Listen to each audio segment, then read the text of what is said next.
Whenever we finish a project, we do a lot of soul searching. A lot of reference got kicked around. The Seven Samurai, the Magnificent Seven. We talked very early on about showing off a more human approach to Spartans. I mean, we definitely focused on trying to go back to sort of the core of what made Halo CE, the Combat Evolved, the sort of phenomenon that it is. I remember my first time playing Halo, and I was in that first level, and after winding through these technical corridors, fighting aliens, and then I step out into this world, and it just opens up in front of me, and it's beautiful and alien and huge. That was a sort of seminal moment for me, and I think that's part of what we want to capture in Reach. Something that was core to the game at the beginning was that sense of wonder and exploration. We started with a series of events. We basically set out like, okay, from this date on Reach to this date, we built a military campaign. We all had a desire to really flesh out the backstory of what happened prior to Master Chief and Cortana even entering the picture. We knew there were other Spartans, and it just seemed like such a rich area to tell a character-driven story with new characters. We wanted this team to feel like a Delta Force type team that are usually a smaller number. Why are we not seeing explosives residue? This particular team, Noble Team, they've survived by staying together. You're Noble 6, you're a replacement for a Spartan that's died. You're experiencing this story, boots in the mud. We looked at the story of Reach, and it was obviously a more intimate, character-driven story. We really needed the attention to real-world detail, trying to make these characters' faces really feel like believable. We started everything over from scratch, came up with a whole new rig for how we animate faces and also how we approach like texturing them, modeling them, everything, and just put a lot more time. Difference about a couple million polygons. We absolutely want Reach to tell a human story, and that's going to require us to invest significantly into higher fidelity models, much more open environments, larger numbers of AI than ever before in a Halo game. To pull off the vision for what we had for this game, we ended up gutting almost every part of the engine, retooling things to make it run faster, to make it run better, it looked better. We had to throw out all of our technical systems. We had to then throw out the content that went with it because that content didn't represent the new bar we were going for. Copy that, on our way. Don't need command to tell me. Been on hers half my life. Let's shoot it. We've got a great team of guys, and they could take motion capture and they could make the poses way more dynamic, way more expressive. Those changes bring out the life, they bring out the style of our characters. We had probably 4 times the amount of polygons to play with this time around, which gave us a lot more freedom and creativity in what we wanted to achieve. When you look at total engineers that are actually putting code that are actually affecting this game, I mean, it's massive, 30+ guys. It's crazy. When you shoot a rock face, you'll see sparks, rock chips, dust.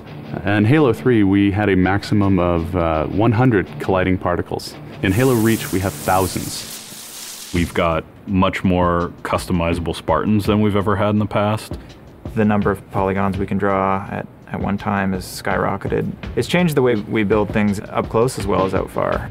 This is where Noble Team arrives, and then you're going to work your way down, all the way down these terraces.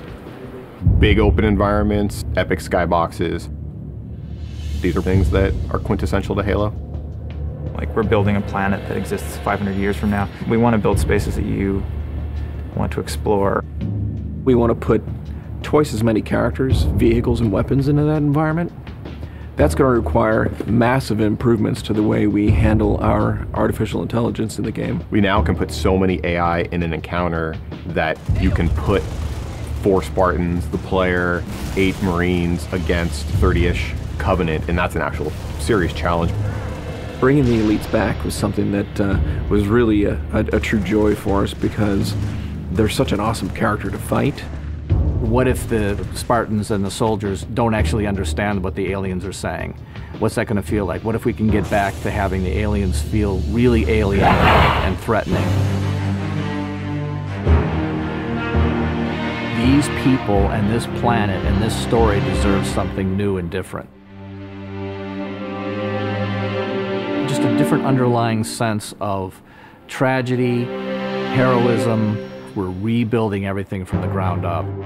You have to walk this very fine balance. We want to add new things, but we don't want to rough up anybody's baby. I mean, that's the whole thing about the crazy sausage that is Bungie's Halo Reach ODST universe, is that we've sort of developed this gameplay that every person sort of has the different things about it that they like, and I still think that we still struggle to figure out exactly what, you know, like what can we add or remove without pissing off certain people of the population. We looked at the Halo 3 assault rifle, and it really does feel kind of dated. It fit the tech then, but now we have all of these new polygons to play with. We went to a lot of trouble to sort of ground the weapons and the vehicles more in this sort of more real, more gritty world. We refined a lot of the weapons to push them into their particular role, and that role is defined a lot by range and the range of combat that you're going to play. For instance, the DMR, which is this sort of medium to long range suppression marksman rifle.